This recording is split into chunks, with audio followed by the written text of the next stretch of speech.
सबको प्रभु यीशु मसीह के नाम से आपको जय मसीह की। Praise the Lord. प्रभु का धन्यवाद करता हूं मैं कि आज प्रभु जी पहली वीडियो रिकॉर्डिंग हम कर रहे हैं, वो समय दिया और इस नए वर्ष में भी प्रवेश करने का अवसर दिया। हम आपका धन्यवाद करते हैं प्रभु यीशु मसीह। आप सबों को नव वर्ष की पहले शुभकामनाएं देना चाहता हूं, मेरे व्यक्तिगत रूप से, परिवार की ओर से, मिनिस्ट्री की ओर से।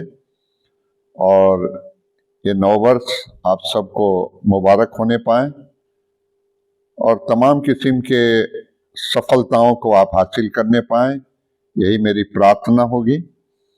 और हम हफ्ते में एक दिन वीडियो रिकॉर्डिंग आपको भेजा करेंगे,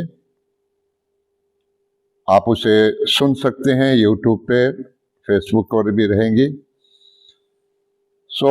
थोड़ी देर के लिए आज हम लोग चिंतन मनन करेंगे परमेश्वर की वचन। नए साल में परमेश्वर हमें क्या बताना चाहता है।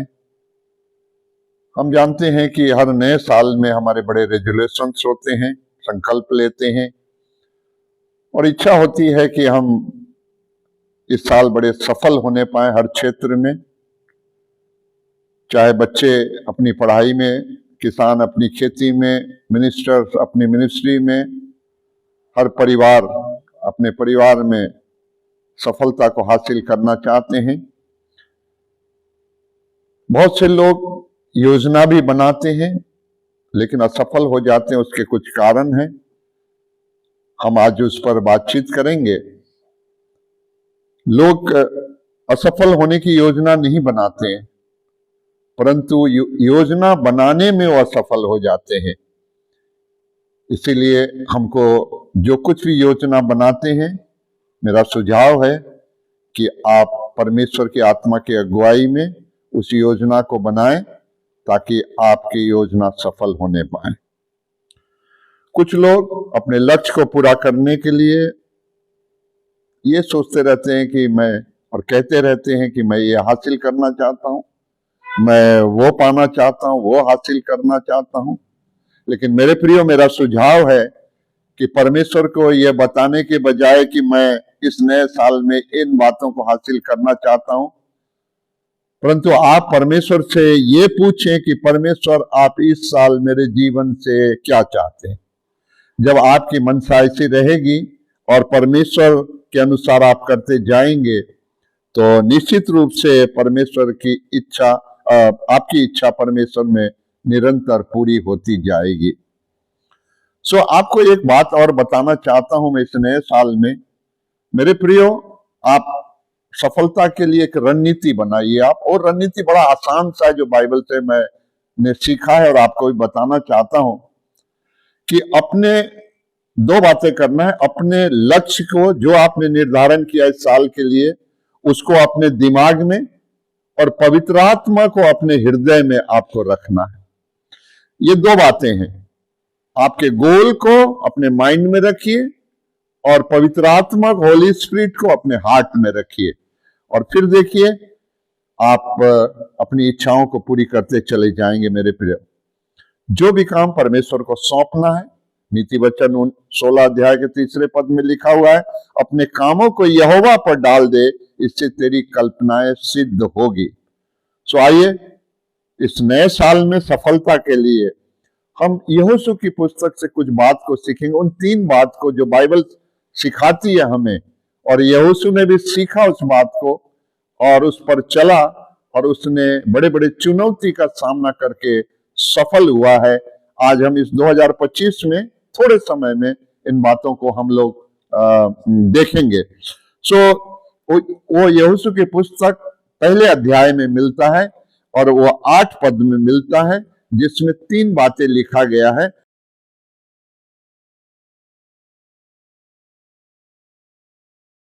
पहली बात कहता है, व्यवस्था की यह पुस्तक तेरे चित्त से कभी उतरने ना पाए। पहली बात जो लिखा हुआ है। लेकिन उससे पहले अगर आप इसके संदर्भ को जानना चाहते हैं तो पहले पद से पढ़ना पड़ेगा। वहां पर परमेश्वर यहोशू से बातचीत कर रहा है। और उसे एक जिम्मेवारी दे रहा है, उसको प्रमोट भी कर रहा है, जिम्मेवारी दे रहा है, क्योंकि उसका दास मूसा इस वक्त तक मर चुका है। सो यहोशू जो उसके बाद वो परमेश्वर के दृष्टि में एक अच्छा लीडर हो सकता था, उसको चुनता है और एक बड़ी जिम्मेवारी को देता है। और वो बड़ा जिम्मेवारी आसान नहीं था, वो जिम्मेवारी एक चुनौती से भरा हुआ जिम्मेवारी था। और उस जिम्मेवारी के अंतर्गत पूरे इजराइल राष्ट्र को उस वाचा के देश में ले जाना था और ले जाने के लिए सबसे बड़ा चुनौती था यरदन नदी को पार करना। यरदन नदी जिस समय ये बातें हो रही थी, वो यरदन नदी जल भराव बहुत होता था उस समय, क्योंकि उस समय ऊपर पहाड़ों का बर्फ पिघल करके यरदन नदी में शामिल होता था। वो चुनौती बड़ा था, इतने बड़े राष्ट्र को पार ले जाना। और पार दूसरा एक बड़ी चुनौती था कि यरीहो नगर आता था जो कि विरोधी था, और उसको जब तक जीतते नहीं तब तक हम वाचा के देश में नहीं और सफल नहीं हो पाते। सो इसलिए वो बड़ा चुनौती था यहोशू के लिए, लेकिन उसने, परमेश्वर ने जो कहा उस बात को उसने माना। और वो 3 बातें आज आपको बहुत जल्दी बताना चाहता हूं मैं, बहुत बड़ी वीडियो नहीं बनाना चाहते हम। सो पहली बात कहते हैं वो, और लिखता है कि व्यवस्था की पुस्तक तेरे चित्त से न उतरने पाए। सो व्यवस्था की पुस्तक का मतलब हुआ वचन जो हमारे पास, हमारे हाथों में, हमारी भाषा में है, वो हमारे दिल से उतरने कभी ना पाए। इसका मतलब क्या हुआ कि परमेश्वर के वचन को हमें रोज पढ़ना है, रोज उस पर मनन चिंतन करना है। वचन को रोज पढ़िए। वचन रोज पढ़ने से हमें क्या लाभ होता है? सबसे पहला ही लाभ आपको मिलता है कि आपका जीवन एक नरिष्ठ हो जाता है, एक आत्मिक रूप से आप पोषित हो जाते हैं और आप में एक सामर्थ्य बढ़ने लग जाती है, और ये आपको सफलता की ओर ले जाता है। परमेश्वर का वचन क्योंकि आपको प्रकाशन भी देता है, मार्गदर्शन भी करता है, आपको जागृत करता है परमेश्वर का वचन, और हमें जीवन में एक आशा भी देता है जब समस्या के समय, और पवित्र आत्मा को देता है जो आपको मार्गदर्शन निर्देशन देता है। इसलिए वचन के साथ हमारा संगति कभी टूटना नहीं चाहिए। यहोशू के लिए परमेश्वर यही कहता है कि ये पुस्तक तेरे चित्त से, यानी तेरे मन से, तेरे हृदय से कभी अलग न होने पाए। और दूसरी बात है कि आप ये बात को अच्छी भांति जानते हैं, अगर यिर्मयाह की पुस्तक को आपने पढ़ा है, कि उसके तहत जो हर्ष और आनंद का कारण बनता है। वचन को पढ़ने से आप आनंदित रहते हैं, आप में एक अद्भुत आनंद आपके जीवन में उत्पन्न होता है। और जैसा यिर्मयाह गवाही देता है इस बात को, तेरा वचन मेरे पास पहुंचा और उसे मैंने खा लिया, और तेरा वचन मेरे मन के हर्ष और आनंद का कारण बना। आपके जीवन में, परिवार में हर्ष और आनंद का कारण चाहते हैं, आपके मिनिस्ट्री में हर्ष और आनंद का कारण चाहते हैं, तो आपको इस वचन को अपने हृदय से अलग नहीं होने देना है। रोज रोज इस वचन को आपने पढ़ना है ताकि ये वचन आपका मार्गदर्शन बने। दूसरी बात यहां पर लिखता है यहोशू की पुस्तक में, दूसरी बात लिखा हुआ है, इसी में दिन रात ध्यान दिए रहना। दिन रात ध्यान दिए रहना मतलब, दिन रात ध्यान देने का मतलब क्या हुआ? दिन रात ध्यान देने का मतलब है आपको बहुत गहराई से सोचना है उस पर। जो वचन आपने पढ़ा है उसको गहराई से सोचना है, यानी मेडिटेट करना जिसको बोलते हैं, जिसको चिंतन मनन करना बोलते हैं, वो गहराई से जो उस पर डूब जाना है आपको। ये जब आप मेडिटेट करने का मतलब होता है आपके माइंड को और आपके हार्ट, हृदय और दिमाग को आपको तैयार करता है, आपको तैयार करता है। ये वचन को अगर आप मेडिटेट करेंगे तो ये तैयार किस बात के लिए करता है?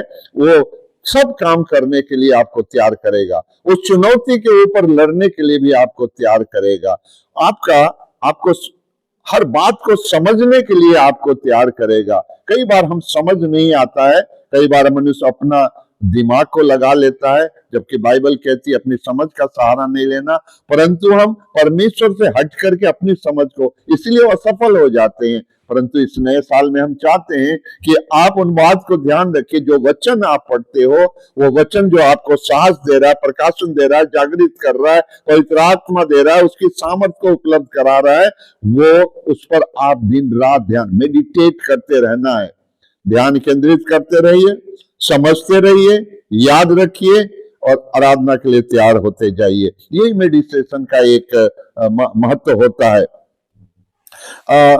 परमेश्वर के वचन का तब तक आप अच्छी तरह से ध्यान को केंद्रित नहीं कर पाएंगे जब तक कि मेडिटेट आप नहीं करेंगे। उसको अच्छी तरह से आप कभी समझ नहीं पाएंगे जब तक आपको मेडिटेट नहीं करेंगे। मेडिटेट का एक सीधा साधारण सा फंडा ये है कि जो वचन आपने पढ़ा है उसको कहीं रुक रहे हैं, आप समझ नहीं पा रहे हैं, उसको जो दिमाग में रख करके उसको घुमाना है अपने दिमाग के ऊपर ही से जाना है। जैसे आप देखेंगे कि एक जब घी बनाते हैं, आप लोग घरों में भी मलाई को ले घी बनाते हैं, मलाई को कितना फेंटते जाएंगे, जितना फेंटेंगे उसमें से क्रीम उतना निकलते हुए अलग होता है। सो आप उस वचन को जो आपके दिमाग में रखा, माइंड्स में रखा है, उसको आपने उस मिक्सी में जो फेंटते हैं उस तरह से आपके दिमाग में उसको घुमाना है, खूब घुमाना है, जिससे कि आप उस वचन को अपने पूरे हृदय में आप ऐसे रख छोड़े। दाऊद तो कहता है मैंने तेरे वचन को अपने हृदय में रख छोड़ा है ताकि तेरे विरुद्ध पाप नहीं करूं। आपको वंचित कर देता है वो जब वचन आपके अंदर, वचन आपके अंदर, शैतान बाहर। शैतान अंदर होगा, वचन नहीं है। सो इस बात को आपको ध्यान रखिए। चिंतन करने के लिए सबसे बड़ा यही है कि आपको एक प्रतिज्ञा करना है, आपको एक प्रार्थना करना है। जैसा दाऊद कहता है, वो 119:15 में भजन में लिखता है, मैं तेरे उपदेशों पर ध्यान करूंगा, यानी तेरी शिक्षाओं पर, तेरे वचन के ऊपर मैं ध्यान करूंगा। मेरे प्रियो, आपको इस बात को जैसे दाऊद कहता है इसे आपको भी ध्यान करना है। तीसरी जो अंतिम बात जो इस नए साल में सफलता के लिए है, और वो है जो कुछ उसमें लिखा है उसके अनुसार करने में चौकसी करना। पद 8 में यहोशू के पहले अध्याय में ये 3 बातें, जो कुछ उसमें लिखा है। अब जो कुछ उसमें लिखा का मतलब हो गया उसको अनुसार चौकसी करने का मतलब है कि आप जो वो बोलता है, जो वचन बता रहा है, उसी के अनुसार आपको करना है। सो जो कहता है उसे करो, करना है। बाइबल में याकूब इसी बात की शिक्षा देता है पहले अध्याय के 22 पद में, वचन पर चलने वाले बनो, केवल सुनने वाले नहीं बनना है। हम ज्यादातर सुनते हैं, चलते नहीं है, तो आपका मेडिटेशन का कोई फायदा नहीं, आपके पढ़ने का कोई फायदा नहीं। क्योंकि जो मेडिटेट करने के बाद निचोड़ निकलता है वो इसी बात का है कि परमेश्वर के नजदीकी में चलो, परमेश्वर के भय में चलो, परमेश्वर की आज्ञाकारिता में चलो। और जब हम उसमें चलते हैं तो निश्चित रूप से आपका न सिर्फ हियाव बढ़ता है, परंतु आपका विश्वास एक एक्टिव हो जाता है, और वो एक्टिव फेथ जो होता है वो हर चुनौती का सामना करने के लिए तैयार रहता है और उस चुनौती पर विजय भी पाता है। यहोशू ने विजय इसीलिए पाई क्योंकि उसने इन तीनों बातों को समझा ही नहीं, परंतु उसमें चिंतन करके उस पर काम किया, उसने उसको माना उसमें, और तभी वो इतने बड़े चुनौती को, इजराइल को इतने बड़े यरदन नदी से और यरीहो के राज्य से लड़ते हुए उसको आगे ले गया। मेरे प्रियो, सो हम चाहते हैं कि प्रभु का वचन जैसे कहता है, नीति वचन के 3 अध्याय के पहले पद में कहता है, अपने हृदय में मेरी आज्ञाओं को रखे रहना। तो आप इस वचन के अनुसार उनके तमाम आज्ञाएं जो परमेश्वर के वचन में मिलता है, इस नए साल में आप अपने हृदय में उसको रखे रहिए। तो आप निश्चित रूप से आप विजयी होंगे इस नए साल में। मेरी यही कामना है कि आप विजयी हो, लेकिन यिर्मयाह के समान वो लोगों के समान मत बनिए जिसमें वो कहता है कि पूछो कि प्राचीन काल का अच्छा मार्ग कौन सा है, उसी में चलो, तुम अपने मन में विश्राम पाओगे, यानी विजयी होगे तुम। परंतु उन्होंने क्या कहा, हम उस पर नहीं चलेंगे। ये ढिठाई की आत्मा हमको निकालना है इस नए साल में, और उनके आज्ञाकारिता को निभाते जाना है हमको, और तभी हम आगे सक्सेस हो सकते हैं, सफलता को हम प्राप्त कर सकते हैं। और नहीं तो आप भी पिछले सालों में जो आप असफल हुए हैं, उसी समान ये 25 भी आपका असफलता का साल होगा। और मैं प्रार्थना करूंगा कि हमें जितने सुनने वाले हैं, जितने इसको देख रहे हैं, सुन रहे हैं, सबका जीवन, सबका कार्य इस साल सफल होने पाए। प्रभु आप सबको आशीष दे कि इस वचन के द्वारा आप इस कुंजी को, इन 3 बातों को अपने जीवन में लागू करें और निश्चित रूप से आप सफल होंगे। अगला वीडियो भी मैं और सफलता के विषय में बताऊंगा आपको। और मैं चाहता हूं कि दिसंबर का महीना जब 31 दिसंबर 25 आए तो आप रेजुलेशन ले, पीछे मुड़कर देखे तो आपको सिर्फ अपने जीवन में सफलता दिखे और सफलता दिखे। प्रभु आप सबको आशीष दे। आमीन, आमीन।